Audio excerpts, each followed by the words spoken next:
Welcome back to Fallingfoxgaming, everybody. I'm your host Blaine, and today we're going to be continuing with part 4 of our Kenshi's Beginner Guide. Today's episode is going to focus on base building basics for beginners. When you're new to the game, base building can seem very intimidating. There's a lot to do and a lot to take in, and there's not a lot of resources to tell you exactly how to do things. Today I'm going to try and simplify almost all of that information under 3 main categories: choosing a location for your base, planning out your base, and deciding which topics to research. So let's jump right in.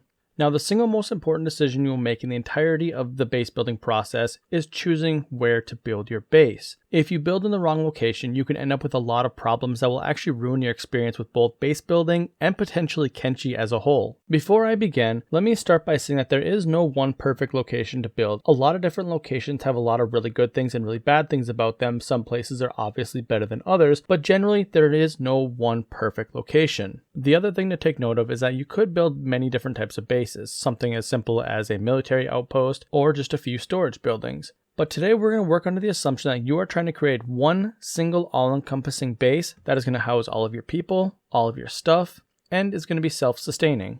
The first thing you need to consider when choosing a location to build your base is your neighbors. This includes the wildlife, such as the animals and beasts that roam around, the local towns, settlements, and any bandits that might be in the area. It's very important that you understand all the different threats that are in your general region because you will be dealing with all of them. Now, having a base comes with several problems, and that is assaults against your base. If you build in an area where you have something like beak things or gorillas in your local area, they will attack your base. You may be able to handle 1 or 2 of them out in the wild, but when you have 6 or 7 of them attacking your base, you need to understand that this will weigh heavy on both your troops, your resources, and sometimes just your general time management of playing the game. If you do not want to deal with the micromanagement of dealing with difficult adversaries, it may be worth finding a new location. When determining a building location, there's kind of a priority list that I like to go under to determine where I want to build. The first thing I want to look at is who I want my major neighbor to be. This is something like a faction such as the Shek, the Holy Nation, or the United Cities, and then the local towns that are going to be nearby. Under most circumstances, one of these big factions are going to demand something of you if you build anywhere near their region. They're going to consider your building under their territory as a sign that you're willing to pay respect to them. Something like the Holy Nation requiring you to take part in prayer day, or the Shek requiring you to pay taxes. Those are just a couple of examples, but there are other things out there that you are required to do if you build near a major faction. One of the big benefits of building near a major faction is that you get to choose one of their towns to be by, or perhaps be in between 2 of them. Being near a major town means you have a lot of trading resources, and generally it's a little bit safer because a lot of the big monsters are usually out of the way. Or if you end up in a really bad spot, you can always run to one of the major towns and just hunker down there for a while. After figuring out which town or faction you want to be nearby, the next thing to look at is your local wildlife. Choosing to be near gorillas or big things, like I mentioned, can be very dangerous. And honestly, for a new player, I recommend you just completely avoid that altogether. The strain on your resources that gorillas and big things cause to your defenses is just not worth the time, especially when you're just learning the game. So if you're looking around and you see a beak thing or a gorilla in your local territory, it might be worth just choosing a new location altogether. After figuring out what wildlife is around, the next thing to look at is your local bandits and local gangs. Oftentimes, if you're in an area where there's starving bandits or dust bandits, you're almost always safe to build there because they're 2 of the easier enemies to deal with. If you end up dealing with things like reavers, cannibals, or some of the other high-level bandit gangs, such as the Black Dragon Ninjas, you may honestly find yourself being attacked so frequently and by such powerful enemies that you have no chance to recover if you even survive at all. So when you're first looking for a place to build, take a look around and see what type of bandits are in the region and see what type of stats they have. If their general stats are anywhere from 10 to 30, you're usually in a pretty good spot. If they start getting above 30, they're generally very difficult enemies to deal with in the long run. With that being said, do be aware that dealing with dust bandits and starving bandits for your entire game may get boring, as they don't provide too much of a challenge to your base after you've set up your initial defenses. So one thing to consider is that maybe down the road you might end up building a second base in a more difficult region, and keep that in the back of your mind when you're building. And when it comes to investigating your neighbors, the final thing I like to look at is the local villages and the trade routes if you can see them. Now, the different villages generally don't play too big of an impact with your base, but it does give you an area to go and potentially sell stuff, or an area to potentially run to if there is too much trouble at your base. A lot of the smaller villages resources in Kenshi actually sell some kind of valuable resource, especially to early base building, such as selling food for your people or selling water for crops. These are two resources that you can sometimes find in the big towns, but finding them in a village that's nearby your base might be a little bit more convenient. After determining the general region you want to build in, the next thing to look at is the resources and the terrain. Now both of these things go hand in hand, but generally you're going to prioritize resources over the terrain type. The resources in Kenshi are all pretty straightforward and they're actually pretty simple to deal with, but there's a lot of really tiny nuances that can make your choices a lot more complicated. But when you're first starting out, there's a couple decisions that you can make that will just simplify the entire process, and everything else will figure itself out as you play the game. The first resources you really want to make sure you have nearby your base is iron mines. They are the single most important thing you're going to need when you first build your base, because not only will it be used for most of your crafting and most of your building in the game, it can also be used as a way to generate money. Just simply selling the raw iron ore can actually be very beneficial in the early game. As long as you have iron nearby, you really don't need anything else unless you want to be 100% self-sufficient. Iron can be used to craft most things, and you can sell it and buy the other stuff that you need if it comes down to it. But if you want to be self-sufficient, there are a couple other resources you need to have nearby. Copper is one such resource. Copper mines are pretty plentiful throughout the world, and making sure there's one in your base or nearby your base is important because you use copper for both selling and for some of the advanced crafting recipes within the game. The final three resources that you need are rocks, water, and wind. All three of these resources require research to be done before you can actually harvest them, and they each serve a very different purpose. Rocks are gathered through a mine that you can build once you've researched the building, and you will generate rocks that can be turned into building materials. You can eventually build a well that will generate water, which you can then use to water your crops, and then you can build a windmill to generate power from wind. To be very clear, having water, rocks, and wind is not a requirement to have a good base, it just makes it a little bit easier to have a good base, which I'll cover at the end of the video when I go over tips and tricks and personal opinion stuff. But just to let you guys know that you do generally need all of these resources if you want to be 100% fully self-sufficient and never have to leave your base to go to town for anything.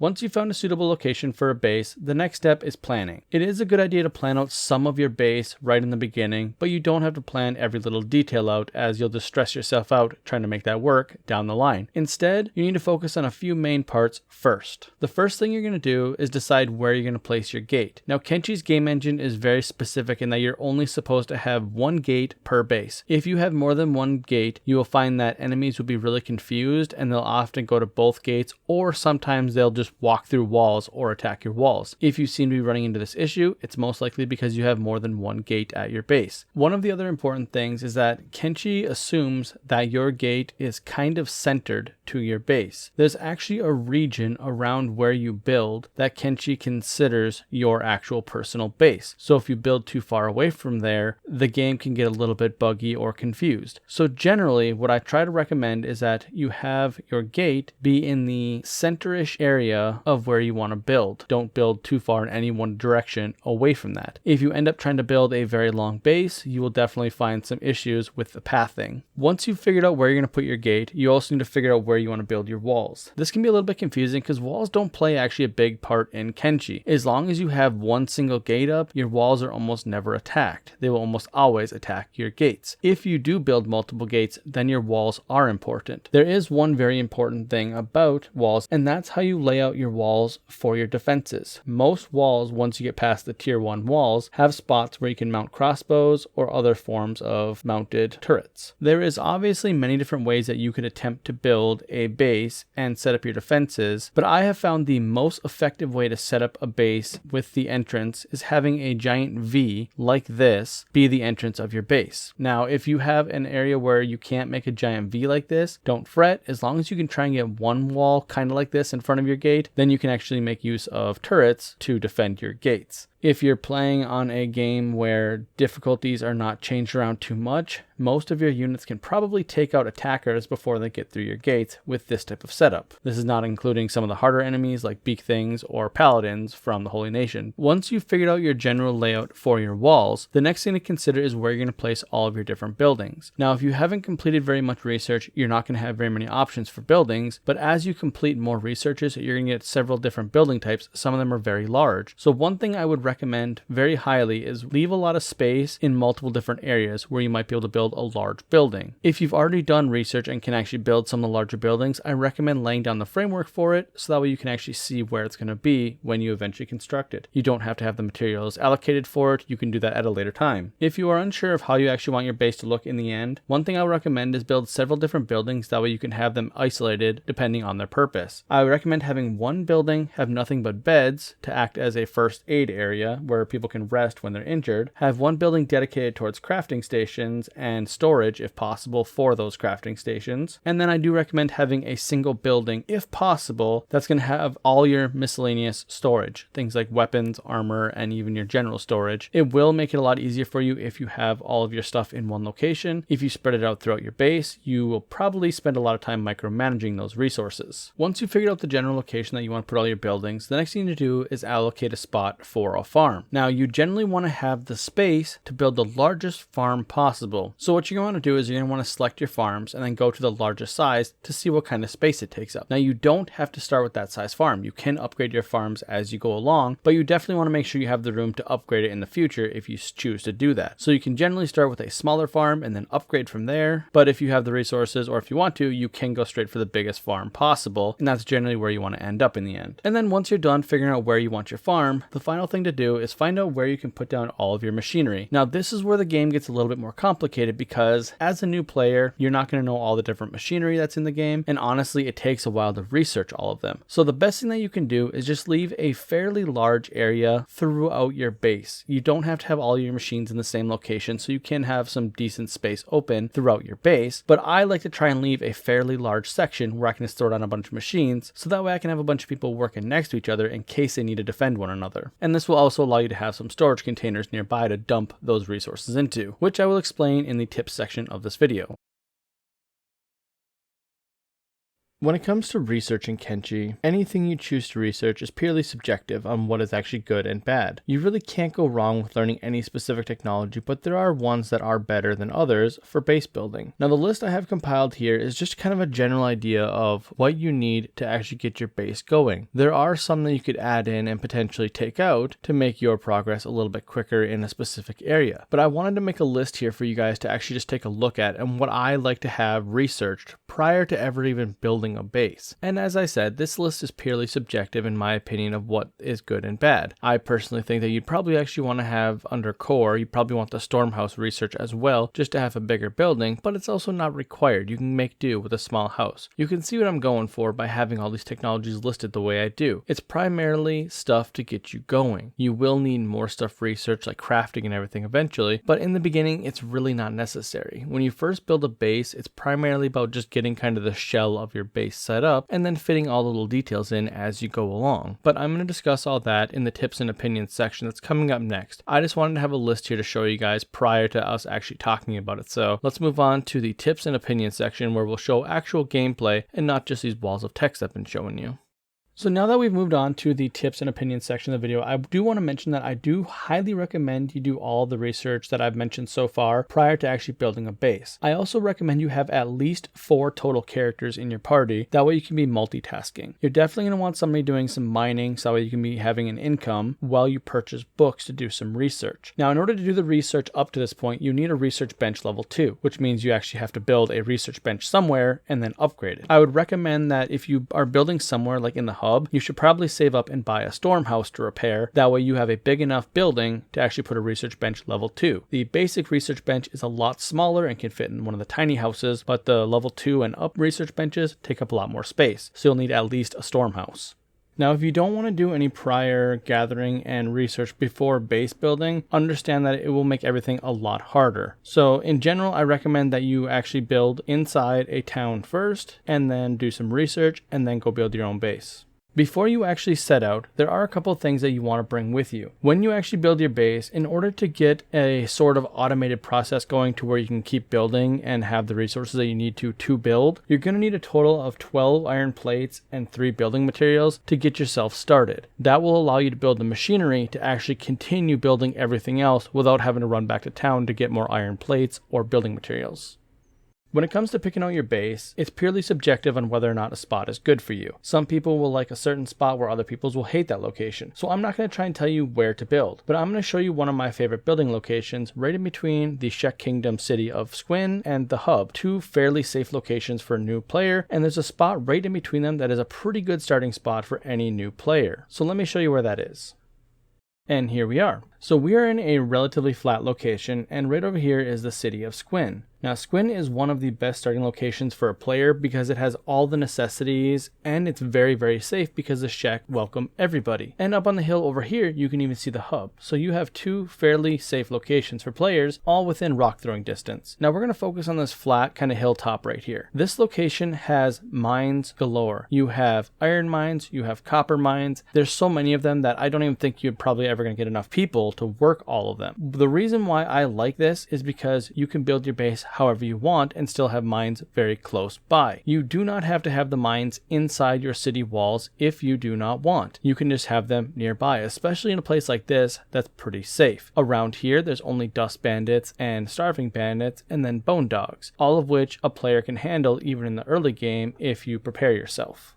And now I need to talk about something that's a little bit controversial for some people. Now, a lot of people have gotten a little bit angry or annoyed with me that I said the prospecting button is useless. And let me show you why I think that it pretty much is. And it's not necessarily that it doesn't work properly anymore. It seems like they have kind of fixed everything. But to me, it seems very redundant and unnecessary. Prospecting works purely off of your science skill, which you can only raise by doing research. So unless you have one character doing research at all time and he does a lot of research, you're limited to a very small zone that the prospecting actually works on. The radius is expanded based on how high your science skill is. So if you don't have a high science skill, you're only looking at a very short distance away from your character. On top of that, all you're giving is these graphical maps that is just color, and honestly, it's not very useful because as they updated the game, they actually implemented a system that's much more user-friendly and pretty much replaces the redundant prospecting button. So while the prospecting button does show these cool maps and gives you a little bit of detailed information, for most players, this information is completely unnecessary. All you really need to know is that these resources are in the area, and you can tell that just by looking around. You can see mines on the map, you can see that there's rocks on the ground. The only thing that might be kind of helpful is water, but there's an easier way to do that, and let me show you.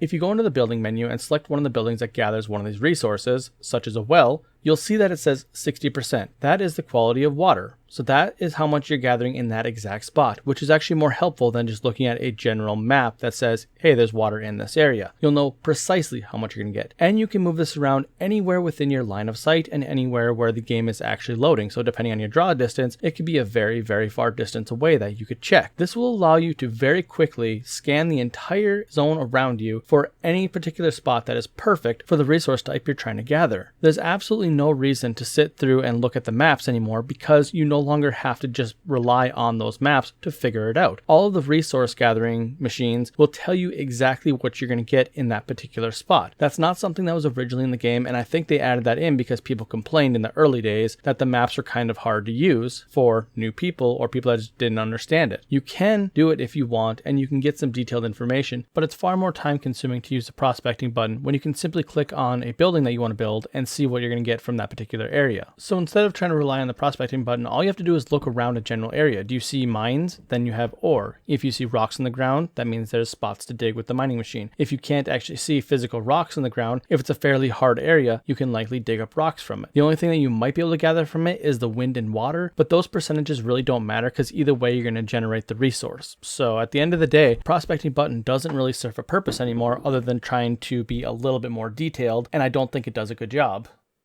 For the sake of showing you guys how to build and set up your base and plan it out, I've moved to a new location that's a little bit wider and a little bit brighter so that way it's easier to see everything. To begin building your base, open up the building menu here on the right hand side and go on over to your left side and select walls. The first thing you want to place down is a gate. The reason for that is that the gate is considered the center of your base once you build it. What that means for the rest of your base is that the further away anything is from your actual gate physically, the more likely there is something to go wrong or bug out with your game. Another thing you want to do is avoid main roads, which you can tell just by kind of looking at the ground and sometimes looking at your map if you have any of the map mods installed, because if you build a gate on a main road, sometimes it'll break the pathing just with the entire game engine and you'll have to move the gate eventually, otherwise your characters will not be able to go in or out of your gate. In terms of actual positioning of your gate, it doesn't really matter. I just like to leave a decent amount of space in front of my gate so I can create a giant V with walls to create a firing line of turrets leading up to my gate. Some people try to build higher up to give your crossbows a little bit extra damage when firing down, but I tend to disagree with this method because it seems like crossbows either miss or can't fire properly when they're up too high. So my personal recommendation is to try and find a flatter area where you can build a straight line, which also gives you a combat area just outside your gate. And if you so choose, you can rename your base right here on the right hand side. Once you have the blueprints down for the gate, you can actually move on to the rest of your base if you wish. You don't actually have to continue building it unless you have the extra resources. Most of the time, I will actually just build the blueprint for the gate, name my base, and then move on to building my basic machinery. However, for the sake of showing you guys how I do this in the early steps of the base building, I'm going to show you guys the blueprints of the walls that I'm also going to do. Now, walls are a little bit tricky because you actually have to kind of get used to the finicky way that the controls are with the building menu. So once you click walls, you can snap it to a gate by left clicking it, and then from there you can move the wall around and change the direction of your gate. Remember, the arrows are pointing to the outside of your base. Now when we build the V, it's going to look a little bit confusing because all the arrows are going to be pointing inwards, almost like it's looking like it's pointing into your base, but it's not. It's actually creating a corridor for which you're going to have turrets on top that are going to shoot downwards towards people coming towards your gate. And just as a reminder, you do have to build a ramp to get onto the top of your walls, so when you want to build turrets up there, you'll have to do that in the future. I'm not going to finish constructing the walls, but I'm just going to show you guys the general layout of the walls that I do for the V formation. One other quick note is that with walls, for every little arrow that you see, that's when you have to actually pay the resources to build that section of the wall. If you keep extending the wall out further and further, eventually it'll create 4 sections, and then the 5th time it goes out, it'll actually combine them into one section, which is usually what you want to do to avoid paying the cost over and over and over again. As for the V itself, what you want to do is you want to go out kind of straight and then arc it just a little bit to the left and right away from the gate, giving yourself a nice little corridor where enemies are going to have to come in and get shot by your crossbows before getting to your gate. Now I like to build it to where the sections of the walls are either 4 or 5 segments long, which is like the big wall segment. That seems to be the optimal size for it. If you're in a smaller area, 4 will obviously do, but go 5 if you can. And this is what it looks like when it's completed. Now once we get turrets on top of this, which will just be the mounted crossbows, you can actually have people just stand up here and shoot at intruders as they come along. As long as you build a gate like this and only one gate for your base, people will actually line up outside your gate to talk to you before they actually attack. This will give you time to get defenders in place if you don't have anybody standing up there at all times. Now the next thing you want to do is get a mine set up, and this time you want to do a stone mine followed by a stone processor. That way you can actually start building your own building materials to complete your entire wall, and these resources will be generated as long as you have people working on it, so it's basically free to you minus the labor. When it comes to the stone mine and anything that gathers resources from the ground, such as a well or a farm, just look for something that has a percentage above about 40%. As long as it's above 40%, you will generate the resource at an okay speed. You don't need to min-max it and make sure it's at 100, but in this particular case, we'll see if we could find one just for the sake of having it that way. The higher percentage just simply means that you gather it quicker, or in the case of fields and farms, how much resources you gather from the farm each time it harvests. And here we are with a spot with 100%, so we're going to go ahead and place the mine here. The next thing we're going to do is place a stone processor. This will allow us to turn any raw stone we collect from the mine into building materials. And then I usually put my iron refinery right next to my stone processor, just so that way everybody's kind of working together in case there's an attack that can defend one another. And as with most of the machines, it doesn't really matter where you place it. I personally like to place it somewhere near my stone mine, that way it's a quicker trip to actually turn the raw stone into building materials. But at the end of the day, it doesn't really matter. Once you kind of automate your process, it's just going to be happening in the background while you're doing other things, so don't stress too much about it. In the beginning it will seem kind of stressful because you're going to try and micromanage it to get as much building materials as possible to complete your base, but once you kind of get going, you'll kind of forget that it's even there and eventually you'll just max out on building materials. I also recommend placing a storage unit for building materials and raw stone somewhere nearby eventually. I wouldn't make it a priority, but having it there on hand will make things easier in the future. It'll give you a nice stockpile. Once you have your stone mine, your stone processor, and your iron refinery, you will officially be ready to automate the process as much as you want. What you have to do is you have to have people working on the machines. If you have 4 people, they can actually each work their own individual thing, and they'll completely automate the process, and it'll be mostly hands-off at that point. If you have less than 4 people, you'll have to do some of the managing yourself. So generally what you're going to do is you're going to start by having somebody work the stone mine. From there, you're going to transfer the stone into the stone processor, and then have somebody work the stone processor. That will then turn the stone, raw stone, into building materials, which you can use to build structures such as walls and buildings. In the meantime, you can also have somebody working an iron mine. While they're getting iron, you can take the raw iron and put it into the iron refinery. From there, you'll have somebody work on the iron refinery, and they'll turn that iron into iron plates, which is used to build most of the equipment inside buildings, and things like mounted crossbows for your walls.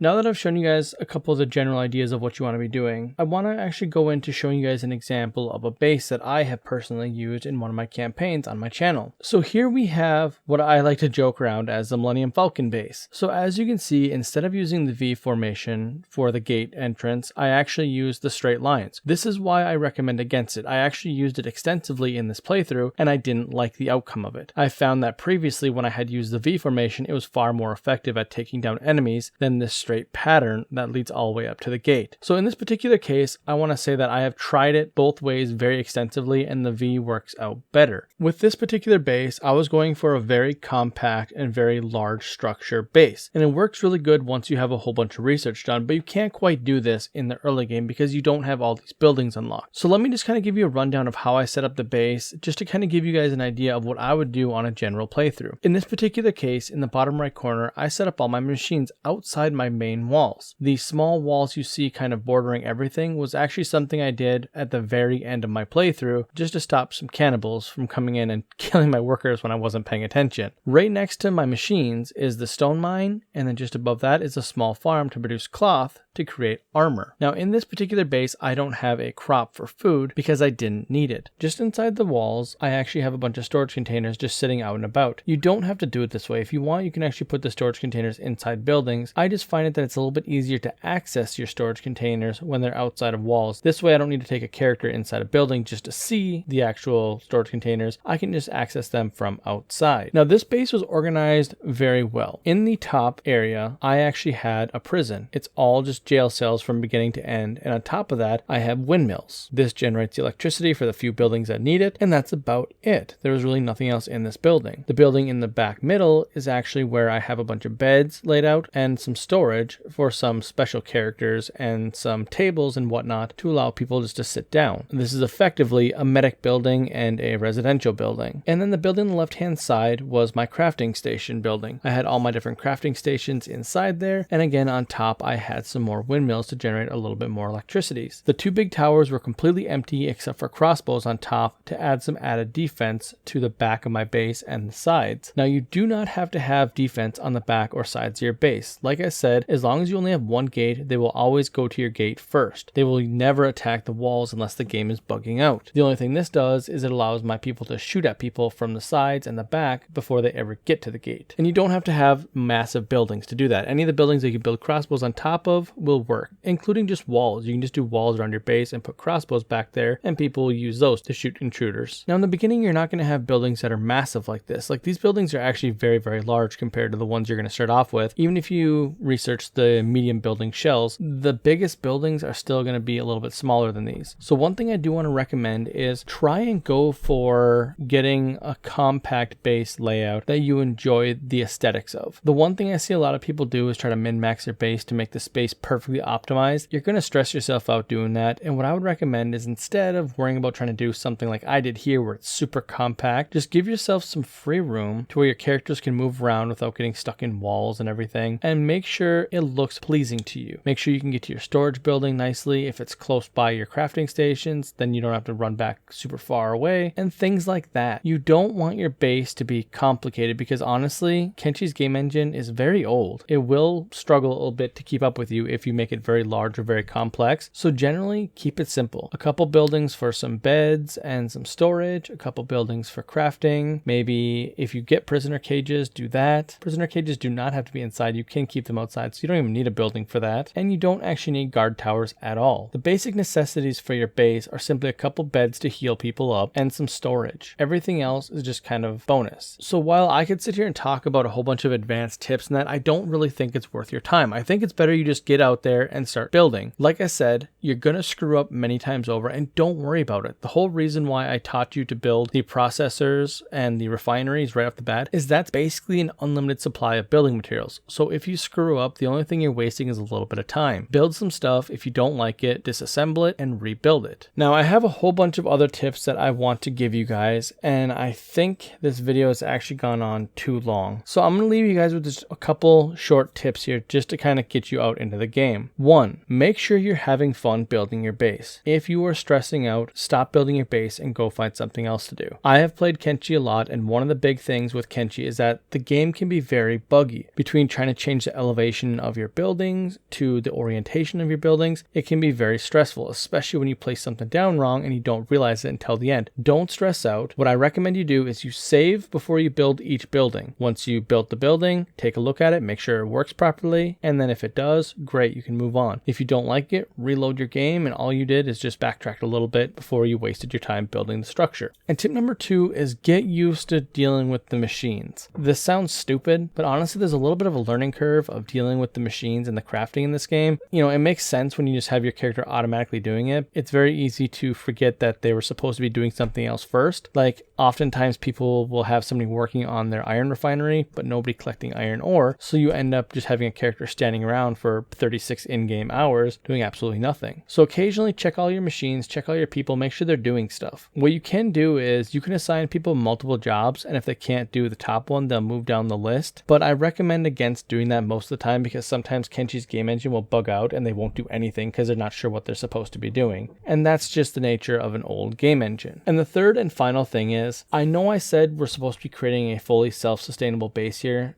but I actually almost always recommend against that. The reason for that is eventually you're probably going to want to play with some mods, because mods make this game infinitely better, even if it's just a couple of the simple mods. The mods that add more items to the shops or make a couple things easier to obtain are almost always recommended or even required in some cases. If you add the mods that add more food and stuff to shopkeepers, you never have to build a farm, because honestly farming is probably one of the most annoying things to deal with in the game, because gaining water is relatively slow and the crops grow so slow, and then you have to make sure somebody's harvesting them and then putting it into a container. It's honestly a pain in the butt, and I would recommend you just skip farming unless you really enjoy it. If you have a base dedicated towards that, that's perfectly fine, and if you're role playing that, it's actually decently fun. I've done it myself. But if you're just trying to have a sustainable base, just get one of the mods that add more items to shopkeepers and then just sell ore and buy food for your people. It will save you a huge headache down the line, and then when you feel more comfortable with the game, then you can start farming. And then one last kind of like little bonus tip, you can have stuff outside of your walls and it's perfectly safe. Just remember to move your people inside the walls if you ever get attacked, and to keep an eye on the local wildlife. With that in mind, you can also remember to actually take out the local animal camps and stuff nearby your base so creatures quit spawning nearby. But that's going to do it for today. There's actually a few other things that I wanted to add in, but I think I'm just going to have to wait till a future video for that, because this video has gone on long enough and I want to keep them short enough that people can enjoy them without spending an hour watching a tutorial video. If you guys have any comments, whether you liked it or disliked it, let me know down below in the comments. I want to hear all of your feedback. I'm going to be making more base building videos because I have some advanced techniques that can actually help people that are just starting out or people that have played for a little bit but want to know a little bit more about the nuances of base building. This is just to get you started, get your base automated so you can generate the resources that you need to build, and then just have fun with it. So thank you guys for watching. Hope you enjoyed it. If you did, please leave a like and subscribe, and I'll see you next time.